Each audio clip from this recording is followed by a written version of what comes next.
नमस्कार दोस्तों, आप लोग का स्वागत है हमारे चैनल द मिस्टर टेक 2.0 पे। तो कैसे हैं आप सब? अगर अभी तक आप लोगों ने हमारे चैनल को सब्सक्राइब नहीं किया है तो कर लें। और हम लोग आज बात करने वाले हैं काल और उसके भेद पर, जानेंगे पूरी जानकारी इसके काल के बारे में। तो हमारे वीडियो बने रहिएगा। तो चलिए शुरू करते हैं। बात करते हैं काल क्या है। काल की परिभाषा है कि क्रिया को करने में जो समय लगता हो उसे काल कहते हैं। मतलब किसी काम को करने में जितना समय लगे उसको काल कहते हैं। जैसे उदाहरण में टीना पढ़ाई कर रही है, मोनिका ने अच्छा चित्र बनाया था, सारा भी मित्रों के साथ घूमने गई। ये सब हो गया काल की परिभाषा। अब जानते हैं काल की भेद के बारे में। काल का 3 भेद होते हैं। पहला हो गया आपका भूतकाल, वर्तमान काल एंड लास्ट भविष्यत काल। अब भूतकाल के बारे में जानते हैं बारी बारी से। तो पहला है आपका भूतकाल। भूतकाल क्रिया का वह रूप जिससे कार्य के बीते हुए समय में पूरा होने का पता चले। भूतकाल कहता है कि कोई भी काम को बीता हुआ समय मतलब पास्ट में जो काम हो चुका है उसके बारे में भूतकाल बताता है। ऐसे में वह खा चुका था, मतलब वो खाना खा लिया था पहले ही पास्ट में। मैं घूमने गया था, मतलब मैं घूमने गया था, ये भी पास्ट बता रहा है। और रमेश पटना गया था। इससे भूतकाल हो गए। और अब पढ़ते भूतकाल के भेद। भूतकाल के भेद के बारे में। तब भूतकाल का भेद हो गया आपका सामान्य भूतकाल, आसन्न भूतकाल, पूर्ण भूतकाल, अपूर्ण भूतकाल, संदिग्ध भूतकाल एंड आपका लास्ट हेतुमत भूतकाल। ये सब आपके भूतकाल के भेद हो गए। तो बारी बारी इनके भी भेद के बारे में जानते हैं। तो आपका पहला है सामान्य भूतकाल। ये कहता है जिस क्रिया के भूतकाल में क्रिया के समान रूप से बीते हुए समय का पता चले उसे सामान्य भूतकाल कहते हैं। जैसे कह रहा है कि कोई भी क्रिया का जो आपका पास्ट में हो चुका है, भूतकाल में हो चुका है, उसका सामान्य रूप से बीते हुए समय का पता चले, मतलब कि जो समय का पता चले समान रूप से, उसको बोलते हैं सामान्य भूतकाल। तो उदाहरण की बात करें तो बोलते हैं पहला मोहन आया, इसका समान रूप से है, मतलब पता चलता है कि कोई भी एक समय में हुआ है। एंड सेकंड है श्री राम ने रावण को मारा, सीता गई। ये सब हो गया आपका सामान्य भूतकाल के एग्जाम्पल। देखेंगे थर्ड में सीता गई 2 बार हो गया है, तो आप लोग एक काट देंगे और यहाँ से श्री राम ने होगा, श्री राम में नहीं, श्री राम ने रावण को मारा। तो एंड सेकंड की बात करें तो आसन्न भूतकाल है।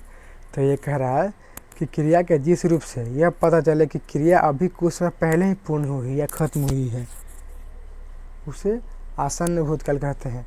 ये कहता है कि कोई भी क्रिया का रूप जो अभी कुछ समय पहले ये खत्म हुआ या पूर्ण हुआ है उसको बोलते हैं आसन्न भूतकाल। तो ऐसे बोलता है उदाहरण में कि मैंने खाना खाया, मैं अभी सो कर उठ रहा हूँ। इससे यह पता चल रहा है कि ये जो भी क्रिया हो अभी थोड़ा देर पहले ही खत्म हुआ है या फिर थोड़ा देर पहले ही हुआ है, घटा है। एंड थर्ड की बात करें तो पूर्ण भूतकाल। ये कहता है कि क्रिया के जिस रूप से यह पता चले कि क्रिया पहले ही पूरी हो चुकी है। ये कहता है कि वैसा क्रिया जो पहले ही पूरा हो चुका है उसको बोलते हैं पूर्ण भूतकाल। तो इसका उदाहरण देखते हैं कि महादेवी वर्मा ने स्मरण लिखे थे, ये अंग्रेज़ों ने भारत पर राज किया था। इससे हमें यह पता चलता है कि यह क्रिया पहले ही हो चुकी है, पहले ही पूरी हो चुकी है। एंड फोर्थ की बात करें तो अपूर्ण भूतकाल। ये कहता है कि जिस क्रिया से यह पता चलता है कि भूतकाल में क्रिया संपन्न नहीं हुई थी, अभी भी चल रही है, वह अपूर्ण भूतकाल कहलाती है। ये ऐसा है जो कहता है कि ऐसा क्रिया जो कि भूतकाल में संपन्न नहीं हुई थी, मतलब अभी भी चल रही है। जैसे कि सीता सो रही थी, मतलब चल तो रहा है भूतकाल से लेकिन पूर्ण भी नहीं हुआ है। एंड सेकेंड में रमेश बाजार जा रहा था, ये भी आपका खांसी हो गया है। एंड सेकेंड में रमेश बाजार जा रहा था, रमेश है जो बाजार जा रहा था, पास्ट में जा रहा था, अभी जा ही रहा है। तो इससे ये पता चलता है कि ये सब क्रिया हैं जो कि भूतकाल में हो रहे थे लेकिन संपन्न नहीं हुए पूरी तरह से। तो ये रहा आपका पूर्ण भूतकाल। एंड पाँचवा की बात करें तो आपका है संदिग्ध भूतकाल। ये कहता है जिस क्रिया में संदेह बना रहता है कि भूतकाल में यह कार्य पूरा हुआ कि नहीं हुआ है। ये कहता है कि वैसा क्रिया जिससे हमें ये पता चले कि वह क्रिया भूतकाल में पूरा तरह से पूर्ण नहीं हुआ था। जैसे में वो देवघर गया होगा तो इसमें हम लोग को संदेह लग रहा है कि वो गया था या नहीं गया था, इसीलिए गया होगा बोला है, मतलब वो देवघर गया होगा, इसमें संदेह है। एंड सेकंड में वो गाना गा रहा होगा मतलब कोई कंफर्म नहीं है कि गाना गा ही रहा था। तो ये सब हो गया आपका संदिग्ध भूतकाल। एंड 6 की बात करें तो हेतु मत भूतकाल होते हैं। ठीक कहते हैं कि यदि भूतकाल में एक क्रिया के होने या ना होने पर दूसरी क्रिया का होना ना होना निर्भर करता हो। ये कहता है कि यदि भूतकाल में एक क्रिया का होना या ना होने पर किसी दूसरे क्रिया का होना ना होना निर्भर करता हो, वह क्रिया हेतु मत भूतकाल कहलाता है। जैसे में यदि वर्षा होती तो फसल अच्छी होती, इसमें यदि वर्षा होती तो फसल अच्छी होती, यह क्रिया अगला क्रिया एक क्रिया पर निर्भर है। ये कहता है यदि वह आता तो मैं जाता, मतलब वो आता तो मैं जाता, मतलब एक क्रिया है जो अगले पर निर्भर करता है। तो ये रहा आपका हेतु मत भूतकाल। एंड अब आगे देखते हैं तो आगे आपको वर्तमान काल कहता है क्रिया का वह रूप जिससे कार्य के वर्तमान समय में होने का पता चले, मतलब वैसा कार्य जो वर्तमान समय में हो रहा हो उससे बोलते हैं वर्तमान काल। उदाहरण से बोले तो आनंद सो रहा है, मतलब सो रहा है। मैं पढ़ रहा हूँ ना कि पढ़ रहा था या पढ़ूंगा।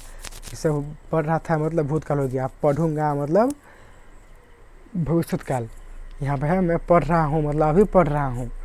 एंड थर्ड में है तुम क्या लिख रही हो, मतलब वो लिख रही है वर्तमान में ही, अभी में लिख रही है, तो मैं पूछ रहा हूँ तुम क्या लिख रही हो।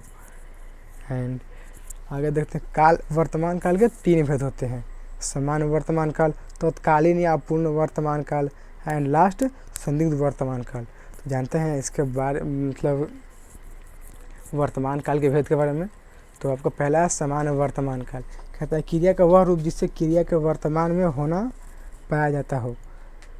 कहता है क्रिया का वह रूप जिससे क्रिया का वर्तमान में होना पाया जाता है। जैसे कि बच्चे खिलौनों से खेलते हैं, वह पुस्तक पढ़ता है, माली पौधों को पानी देता है। ये सब पता चला है समान वर्तमान, ये सब क्रिया जो वर्तमान में होना जाता है, जा रहा है, पाया जाता होगा। एंड सेकेंड देखो तत्कालीन या अपूर्ण वर्तमान काल।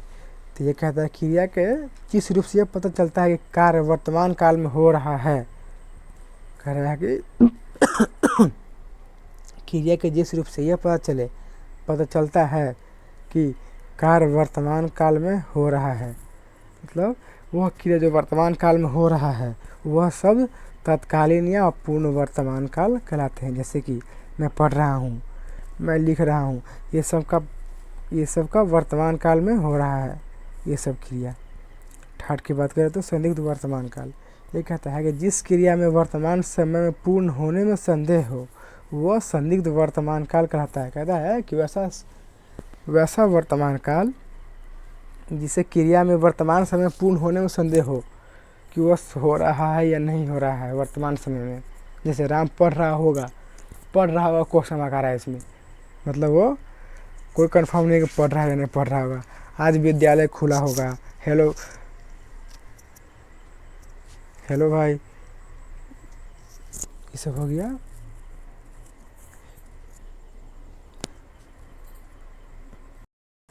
थर्ड में है कि हेलो भाई मिठाई बनाता है होगा, मतलब कोई हेलो एक भाई है जो कि मिठाई बनाता है या होगा।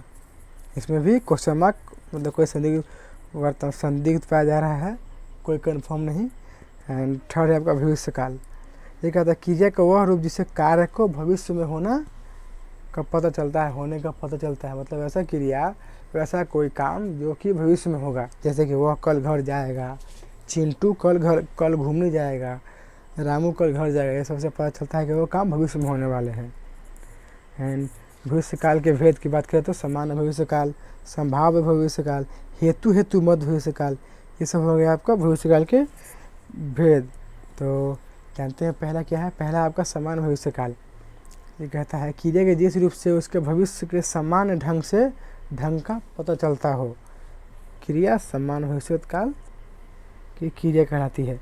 मतलब ऐसा क्रिया का रूप जिसे कि भविष्य में समान रूप से होने का पता चलता है। जैसे कि वाह वो घर जाएगा, दीपक अखबार बेचेगा, ये सब मतलब समान रूप से पता चल रहा है कि भविष्य में होगा। सेकेंड में संभाव्य भविष्यकाल।